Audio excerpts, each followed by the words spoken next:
Okay, better. Okay, camera's running. Again. Take 720! Oh my god. I guess we're noobs. This is the second take.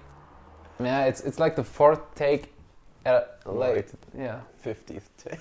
No, just don't exaggerate it. We're not that newbie. But we just did the whole episode and realized that the cam only has 20 minutes recording time, so that's perfect for a podcast, I guess. And now we're doing this whole thing again, but With a timer. with a timer and more flow. Yes. Okay, let's do it. Okay, there you go. We have to do the introduction again, so that's your part. Okay, so this is Michael and my name is Jason, and together we're the BrainTrain. BrainTrain. So today, as the first episode, we wanted to talk about a special book that we both read when we were suffering and having a bad time. It's called The Alchemist from Paulo Coelho, and to give you a short introduction on the story, it's about a young boy who is a shepherd, and he's traveling through Andalusia, and the book is set in like medieval times, I'd say. He's traveling around on open fields and sleeping here and there, and one day he has a dream about a big treasure which is placed somewhere near the pyramids in Egypt. Yeah. And he goes to this gypsy woman in order for her to tell him about this dream, and I don't know, she's like just nuts about it, I'd say. So he keeps on traveling through the country, and Yeah, he has a good life actually. Like, it's an okay life. well, he's happy, to be honest, but maybe he doesn't know yet. Like, yeah, but like from this day on, or after this night where he had this dream, this the whole treasure thing, it's always in his mind, and one day he's gonna meet a very important salesman who is gonna buy the wool from his sheep, or he's supposed to meet him, and he's looking forward to also meeting his daughter, who he once met before, and he's going to get to know her. He wants to propose to her and everything. He's like making it all up in his mind, but then everything comes a little the different. salesman's daughter. Okay, like don't get it twisted here, guys. It's Not the salesman. Okay, sorry. no, not his daughter. He's not marrying his daughter. Oh, okay, no. It's the salesman's daughter. Yes. I'm just bad at listening. So okay. All good. So the day comes and everything's like a little different. The salesman, he's not there yet, and maybe the young boy is even there too early. And so he finds himself in a conversation with an old man who says that he is a king of some sort of land of somewhere. Casual. King. And this young boy, actually the young boy is named Santiago. He doesn't believe this man, and but he keeps on talking to him because he has honestly nothing better to do.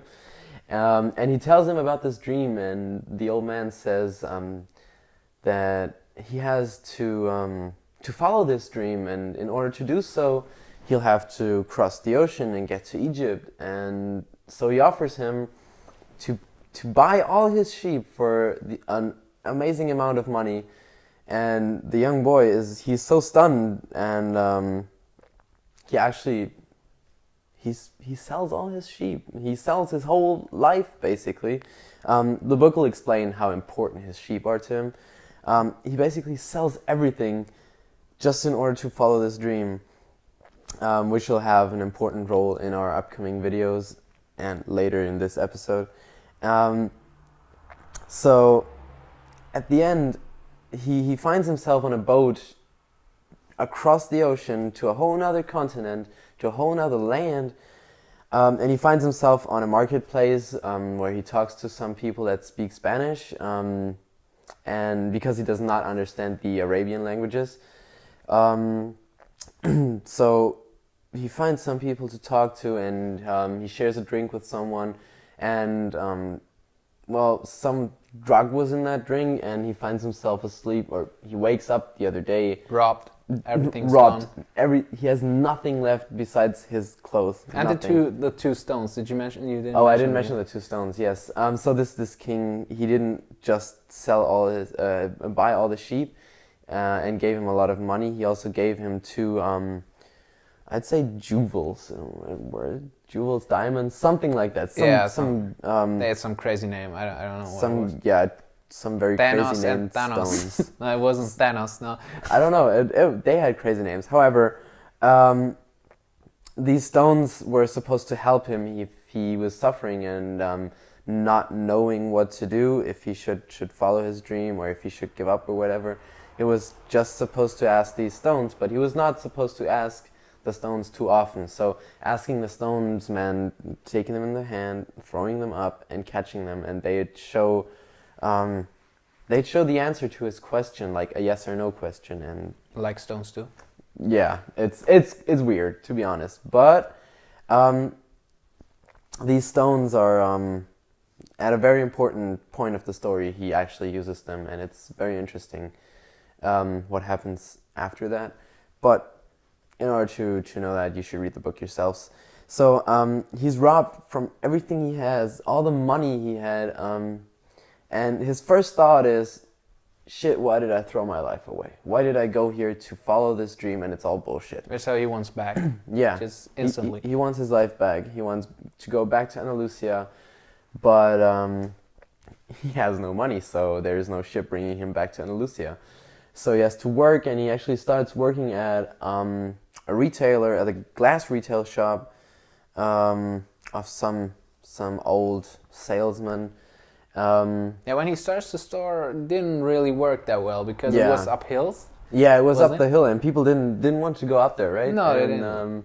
Because all the other shops were down at the marketplace, and this glass retail shop was like way up the hill, and people were like exhausted when they got up there, and they didn't want to look at teacups or water glasses or whatsoever. So the shop was basically broke. It was ripped off. But this boy, he starts working there, and he puts a lot of effort into that, and he makes a lot amount of money, and he helps the shop gain new customers, to have new people at the end actually from all around the world traveling there just for the glasses, I think. And he really, at the beginning when he starts working there, he's not sure whether to follow his dream, to keep following it, or to go back to Andalusia, buy a few sheep, and start his life from scratch. So because now he could buy even more sheep. Like he could have a better life. He could have like double the sheep, and maybe that's like his treasure he dreamed of. That's one thought he has, and that's kind of tempting for him. Like that's the key point, isn't it? This temptation there? Yeah, because like in the whole time he earns a lot of money, but at the end of these 2 years, he has a talk with the head salesman whose lifelong dream was to go to Mecca, and he always said he's afraid of going there because that would mean losing his lifelong dream, losing the one thing that gave him fuel for his life engine, so to say. But the boy, he makes it up for himself. He says, no, I want to follow my dream. I want to go to Egypt. I want to find the pyramids. I want to find my treasure. And that's where like his whole journey actually starts, because before it was just a lot of important steps he had to take to be at the beginning of the actual journey. And from then on, it's a whole lot of, like a hell of a ride, I'd say. It's really interesting, and he learns a lot, and the book offers a very interesting point of view upon life, and it's a lot you can learn from it. And if you adapt that point of view, or if you adapt that way of looking at things, it's going to be a self-fulfilling prophecy. It's going to offer you so much stuff to think about, to motivate yourself, and to fight even in crappy hours, even when you're going through some pain periods. And that's actually when I gave you the book, you were in such a period. You're gonna throw everything, like you're gonna toss it all away. You were, for you guys to know, Michael does music. He's a beat designer, I'd say. Is that correct? And filmmaker in some way. Is that? Yeah, you could say that. Yeah. Okay, you'd sign that, yeah? You'd sign that. I'll sign that. Okay, good. So he was having a really bad time because he wasn't feeling like things were making an effort. He wasn't feeling like things were being successful. Like what he did was basically good. Maybe you can say a bit more about that. It's a little bit hard to say. Like many people are creative or in the creative industry, creative fields. You know what I'm talking about when I say you got a product, you put very much effort in it. Maybe some people say it is good, but you don't really know if they say it just to not piss you off or to say, yeah, it's good, just keep doing what you do, a weird guy. Or if it's really good.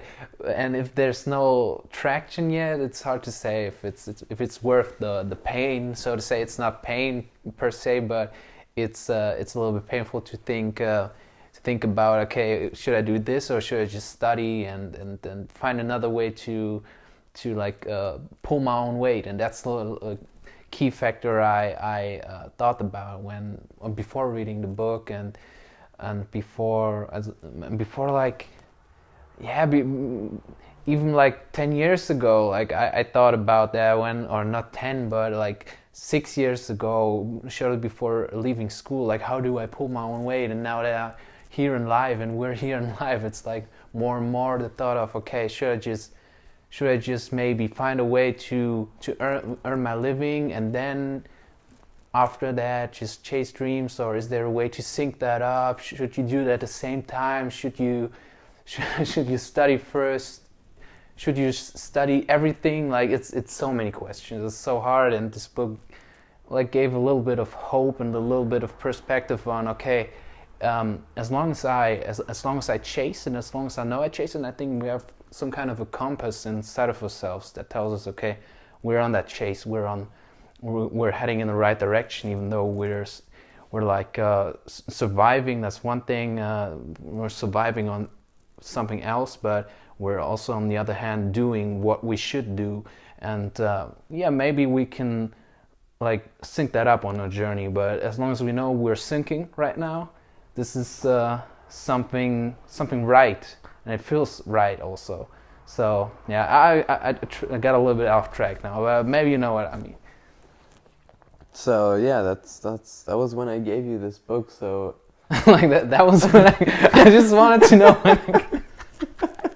So anyhow, I gave you this book in exactly this moment. Like I had this book before because this book actually, like my version of the book, the one I have, has actually traveled a long way till it came to yours. When I had it, my mom gave it to me, and my mom got it from a friend who got it from her grandma, I think, who got it from whatsoever, I don't even know. But this book has traveled a long, long way, which is actually quite interesting just to end up here now. Yeah. For me, I got that book when I was suffering. I got it from my mom, as I just said, and I was suffering from a very bad breakup, and it helped me refocus on what I wanted to do, because we all know how it is when you're in a breakup situation. You lose track on what you're doing. You try to focus on work, you try to focus on just everything else, which is just not the breakup. So you lose track of what's actually important.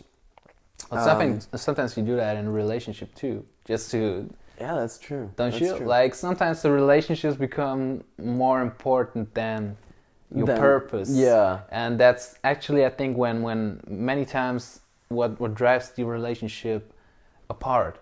Someone who loses track of who he is because he only lives for the relationship. For his partner. Yeah. Yeah, that's true. That's just the other side, I think. Yeah.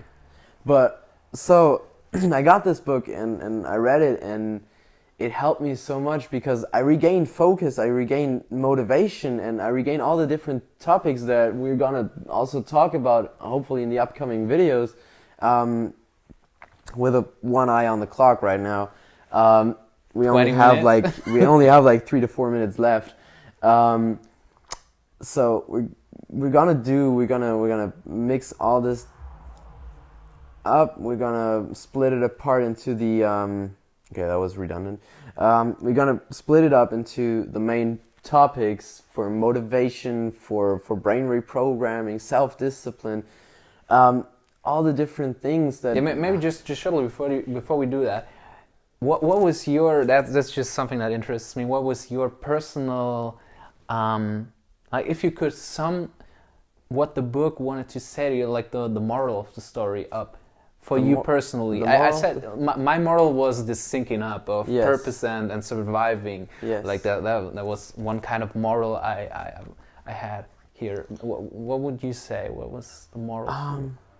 It's actually quite close to that, and let me just stop the timer because it's gonna piss me off in a second. We got a couple minutes. So actually what I learned from the story is that it's not about the goal itself. Like when you hear the name of the book, The Alchemist, what do you think? You think of a guy who is capable of turning lead into gold.